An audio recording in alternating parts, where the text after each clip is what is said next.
नमस्कार साथियों, एक बार फिर से आप सभी का हमारे YouTube चैनल पर हार्दिक अभिनंदन और स्वागत है। देखिए, ये आरबीएसई यानी आरबीएसई जो माध्यमिक शिक्षा बोर्ड है, इसकी जो किताबें हैं आरबीएसई की, और इसमें 9th क्लास का जो ज्योग्राफी है, हम उसके बारे में ये वीडियो बना रहे हैं।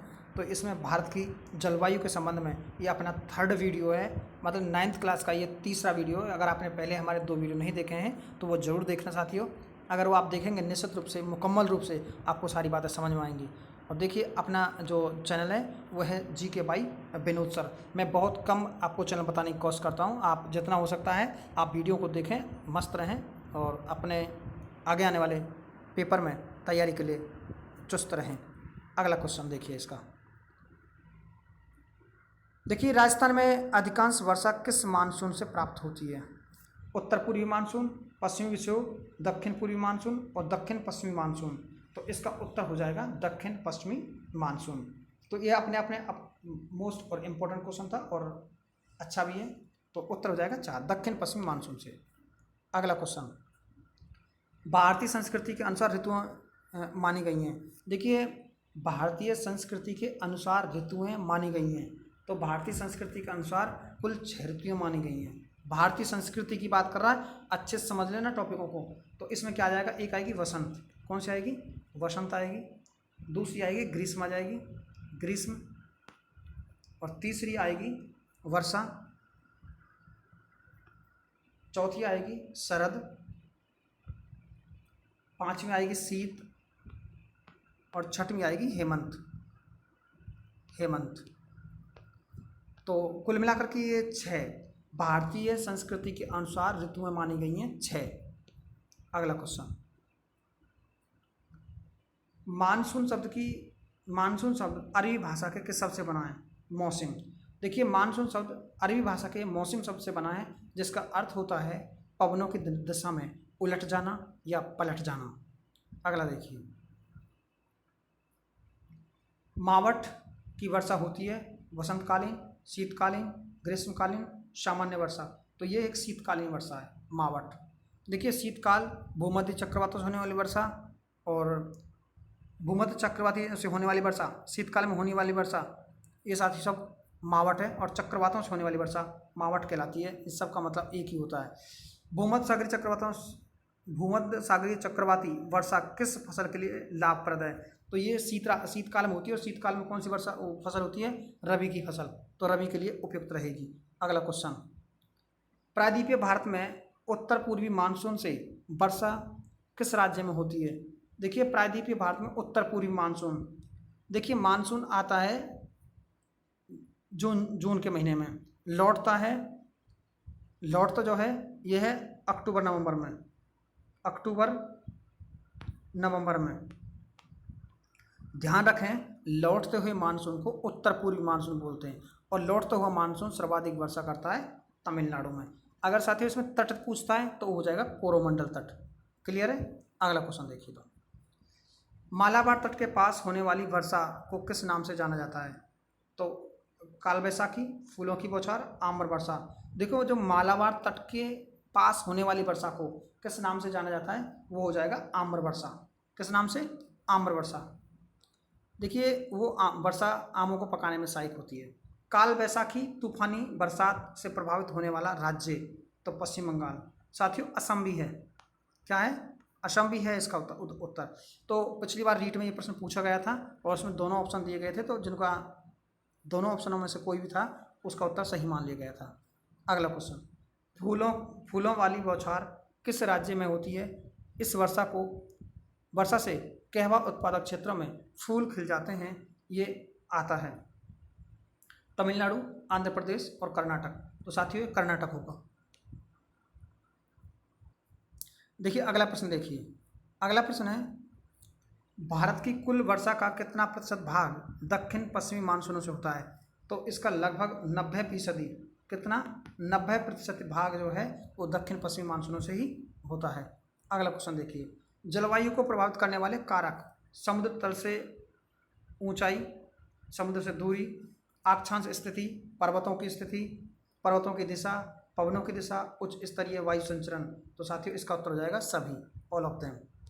अगला क्वेश्चन देखना, भारत के मौसम विभाग के अनुसार भारत की जलवायु परिस्थितियों को कितने भागों में बांटा गया है। अब बात आ रही है भारतीय मौसम विभाग के अनुसार भारतीय ऋतुओं को कितने भागों में बांटा गया है। इससे पहले हम कह रहे थे भारत भारतीय संस्कृति के अनुसार 6 भागों में। भारत सरकार के मौसम विभाग के अनुसार भारतीय जलवायु परिस्थिति को कितने ऋतुओं में बांटा गया है, ये अपने आप में एक इम्पोर्टेंट क्वेश्चन है और वो हो जाएगा 4। कितने बांटा गया? 4। तो इसमें हो जाएगा शीत ऋतु, शीत, ग्रीष्म, वर्षा और चौथा हो जाएगा शरद।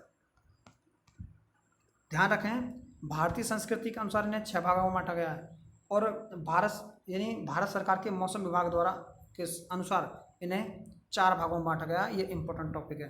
अगला क्वेश्चन देखिए, देश की कितनी प्रतिशत वर्षा शरदकालीन मानसूनों व चक्रवातों से होती है? तो वो हो जाएगी 10%। कितनी है? देश की कितनी प्रतिशत वर्षा शरदकालीन मानसून व चक्रवातों से होती है? वो है 10%। कितनी है? 10%। ये अपने आप में इम्पोर्टेंट है। आगे देखिए, प्राय लू किस दिशा में होती है? उत्तर से दक्षिण, पूरब से पश्चिम, पश्चिम से पूरब और दक्षिण से उत्तर।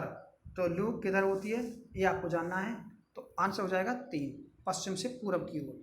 जो लू हैं वो पश्चिम से पूरब की ओर दिशा में चलती हैं। अगला क्वेश्चन, किन वनों में 200 सेंटीमीटर से अधिक वर्षा की आवश्यकता होती है? तो हो जाएंगे मानसूनी, सदाबहार, पतझड़, इनमें से कोई नहीं। तो हो जाएगा सदाबहार वन। कौन से वन हो जाएंगे? सदाबहार। अगला क्वेश्चन देखिए, राजस्थान का अधिकांश भाग किस कटिबंध के अंतर्गत आता है? उष्णकटिबंधीय, शीतोष्णकटिबंधीय, शीतकटिबंधीय। तो राजस्थान का अधिकांश भाग कौन से कटिबंध के अंतर्गत आता है? तो ये आपको समझना है। तो आता है शीत और उष्ण कटिबंध के अंतर्गत आता है राजस्थान का अधिकांश क्षेत्र। अगर देखिए, निम्न में से कौन सा सर्वाधिक गर्म महीना है? गर्म की बात कर रहा है जून है, ठंडे की बात करेगा जनवरी। देखिए, परंपरागत रूप से राजस्थान को जलवायु के आधार पर कितने ऋतुओं में बांटा गया है? अब फिर से देखिए, परंपरागत रूप से राजस्थान को जलवायु के आधार पर कितने भागों में बांटा गया है? यह है 2, यानी 3, ग्रीष्म, वर्षा और शीत। ग्रीष्म, वर्षा और शीत। देखिए, परंपरागत रूप से राजस्थान को जलवायु के आधार पर कितने ऋतुओं में बांटा गया? परंपरागत रूप से 3 है। अगला क्वेश्चन, पश्चिमी मरुस्थल क्षेत्र में सामान्यतः वर्षा की मात्रा होती है। पश्चिमी मरुस्थलीय क्षेत्र में सामान्यतः वर्षा की मात्रा होती है। तो यह है 25 सेंटीमीटर। पश्चिमी मरुस्थल की बात कर रहा है। राजस्थान को समान भागों में बांटने वाली समरेखा 50 सेंटीमीटर और राजस्थान में औसतन वर्षा होती है 57.5 सेंटीमीटर। ठीक है, ये बहुत इंपॉर्टेंट बात है। आगे देखिए, विश्व में सर्वाधिक वर्षा वाला स्थान मौसिनराम किन पहाड़ियों में स्थित है? तो वह है खासी। देखिए, मेघालय में खासी पहाड़ी है। खासी खासी पर्वतमाला में ही इसकी राजधानी शिलोंग आती है और मौसिनराम, चेरापूंजी सभी स्थान इधर ही आते हैं। क्वेश्चन नंबर 21, राजस्थान में दक्षिण पूर्व से उत्तर पश्चिम की ओर वर्षा की मात्रा होती है अधिक, समान, कम। आप लोग देखिए, राजस्थान में दक्षिण पूरब, देखिए इधर पूरब है और इधर दक्षिण है। तो अगर इधर से देखें इसको, तो इधर से अगर हवा इधर जाएगा वर्षा का रुख इधर की ओर, इधर, तो इधर कम होगा या अधिक होगा? थोड़ा गैस करो और बताइए फटाफट। तो ये सीधी सी बात है, पश्चिमी रेगिस्तान में कम हो जाएगा, तो उत्तर हो जाएगा 3। आगे देखिए, क्वेश्चन नंबर 21, कौन सी ऋतु मानसून के लौटने का काल है? कौन सी ऋतु जो है मानसून का लौटने का काल है? कब लौटता है मानसून? तो ये लौटता है शरद ऋतु में। कब लौटता है? शरद, अक्टूबर नवंबर में। तो इस समय शरद ऋतु आने लग जाती है, ठंडी वाली ऋतु। आगे देखिए, पी कोटेश्वरम का संबंध है। पी कोटेश्वरम का संबंध किससे है? तो यह है मानसून की उत्पत्ति से। देखिए, पी कोटेश्वरम का संबंध है मानसून की उत्पत्ति से। अगला क्वेश्चन, अगला है जेट स्ट्रीम किस मंडल में चलती हैं? तो ये क्षोभ मंडल। अगर इसका ऑप्शन क्षोभ मंडल नहीं होता तो समताप मंडल भी इसका उत्तर सही मान लिया जाता। जेट स्ट्रीम एक प्रकार की हवाएं हैं। आगे देखिए, भारतीय संस्कृति के अनुसार कौन सी ऋतु सही सम्मिलित नहीं है? भारतीय संस्कृति के अनुसार देखिए, भारतीय संस्कृति वसंत फाल्गुन में, ग्रीष्म ज्येष्ठ आषाढ़ में, वर्षा ऋतु श्रावण भादव में, शरद ऋतु कार्तिक आश्विन कार्तिक में, और शीत ऋतु मार्ग शीर्ष पौष में, और हेमंत ऋतु माघ फाल्गुन में। तो इसका उत्तर होगा ये पहले वाला। देखिए फर्स्ट है 25 जो है, ये जो क्या है माघ और फाल्गुन नहीं है, इसका उत्तर होगा चैत्र और बैसाख। चैत्र और बैसाख। अगला क्वेश्चन देखिए 26वां। राजस्थान में ग्रीष्मकालीन निम्न दाब कहाँ पर बनता है? राजस्थान में ग्रीष्मकालीन निम्न दाब कहाँ पर बनता है? 26 है, ये बनता है पश्चिमी भाग में। निम्न दाब कहाँ रहेगा? पश्चिमी भाग में। अगला क्वेश्चन देखिए, राजस्थान में सर्वाधिक वर्षा होती है? बंगाल की खाड़ी से आने वाले मानसून, अरब सागर, भूमध्य सागर चक्रवात। तो बंगाल की खाड़ी से आने वाले मानसूनों से राजस्थान में सर्वाधिक वर्षा होती है। और वर्षा को प्रभावित करने वाला जो सबसे प्रमुख है राजस्थान में, और वो है अरावली पर्वतमाला। भारत की बात करते हैं तो विंध्याचल पर्वतमाला भारत की सबसे बड़ी जल विभाजक रेखा है। राजस्थान में मानसून पहुँचता है, तो राजस्थान में मानसून कब पहुँचता है? वो पहुँचता है जुलाई के प्रथम सप्ताह और या जून के प्रथम सप्ताह, जून के अंतिम सप्ताह और जुलाई के दूसरे सप्ताह। तो मेरे हिसाब से जो तीसरा वाला उत्तर है वो बिल्कुल राइट है, जून के अंतिम सप्ताह में ये आते हैं, क्योंकि 5 जून को सबसे पहले मुंबई में 5 जून को पहुंच पाता है। अंडमान निकोबार द्वीप समूह इन क्षेत्रों में पहले आ जाता है। दक्षिण पश्चिमी मानसून को कितने भागों में बांटा गया है? जो दक्षिण पश्चिमी जो मानसून है उनको कितने भागों में बांटा गया है? दक्षिण पश्चिमी मानसूनों को ये बांटा गया है 4 भागों में। दक्षिण पश्चिमी जो मानसून है इसे 2 भागों में बांटा गया है, क्षमा चाहेंगे। पहला वाला उत्तर हो जाएगा इसका 2 भागों में, अरब सागर का मानसून, अरब सागर, और एक हो जाएगा बंगाल की खाड़ी। दक्षिण पश्चिमी मानसूनों को 2 भागों में बांटा गया, अरब सागर और बंगाल की खाड़ी। तो साथियों, इसके बाद में अगला क्वेश्चन है 30 क्वेश्चन है, भारत में शीतकालीन पवनों की सही दिशा है? पूर्व से पश्चिम, उत्तर पूर्व से दक्षिण पश्चिम, दक्षिण पश्चिम से उत्तर पूर्व और उत्तर पश्चिम से दक्षिण पश्चिम। देखिए भारत में शीतकालीन पवनों की दिशा, तो शीतकालीन पवनों की दिशा कौन सी रहेगी? उत्तर पूर्व से दक्षिण पश्चिम। तो साथियों, ये आज हमारा इसका दूसरा वीडियो था। आपको निश्चित रूप से पसंद आया होगा। अगर आपको पसंद आया तो चैनल को सब्सक्राइब कर दें और अपने निकटवर्ती फ्रेंडों को वीडियो को शेयर कर दें, ताकि अपने साथियों को इसका भरपूर लाभ मिल सके। थैंक यू साथियों, धन्यवाद।